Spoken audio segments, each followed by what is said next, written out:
It's a beautiful day in St. Petersburg, Russia. Not too hot out, as it's quite cloudy. The breeze is nice, and Viktor is walking down the street on his way home from a long day of practice at the rink. Viktor and Yuri had to part ways recently, both staying in their home countries to prepare for their respective nationals.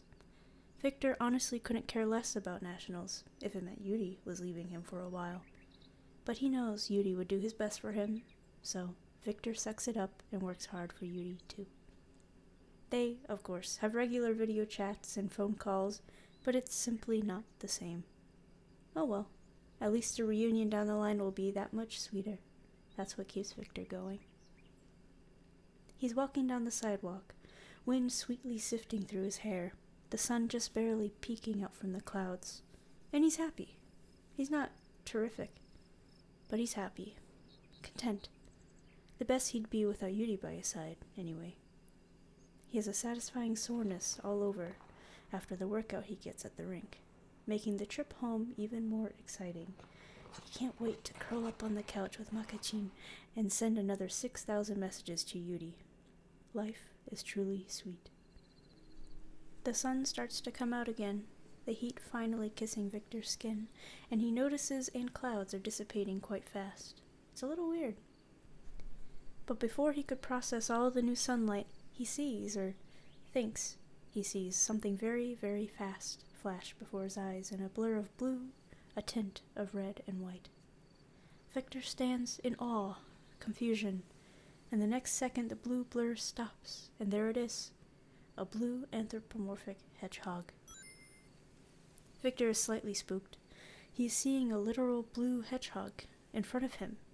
He doesn't know what to say.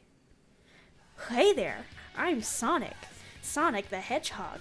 Say, have you seen Eggman around? He stole all the Chaos Emeralds again. I gotta go fast and catch him at the speed of sound. He snapped his fingers. Way past cool. Viktor thought he was having a nightmare. A horrible, horrible nightmare about his childhood obsession with Sonic the Hedgehog. It was so good back in the day, an addictive and fun side-scroller whose main mechanic was to go fast, jump on things, zip past levels, and get all those golden rings. Oh my god, the golden rings. Maybe that's why he has a huge ring kink in the bedroom.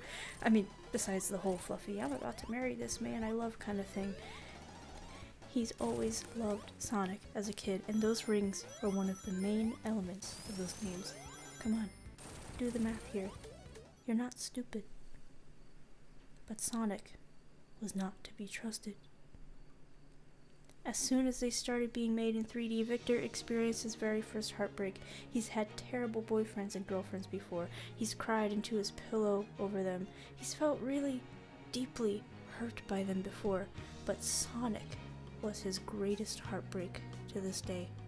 He can never forgive Sonic for Sonic 06, or Sonic and the Black Knight, or Sonic Adventure DX, or Sonic Unleashed for the Wii, or Sonic.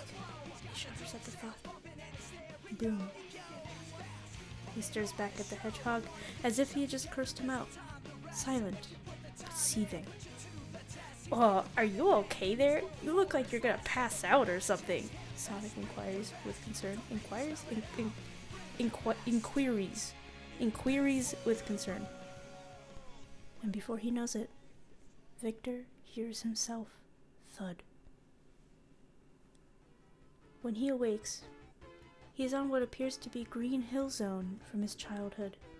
He hears the iconic music pumping into his ears. He's absolutely sure he's dreaming, so he soaks in the beautiful memories while he can. All that's missing is... He looks towards his feet. He's laying down with his back to the ground, his feet in front of him, and he's there. Sonic. Sonic is straddling him suggestively. Viktor gasps and sees his golden ring missing from his finger. He is mildly terrified. Why am I dreaming of not having Yuri's ring on my finger? He's sure he's read on Cosmopolitan before that was a bad sign. He looks back up, preparing his throat to speak, but Sonic speaks for him.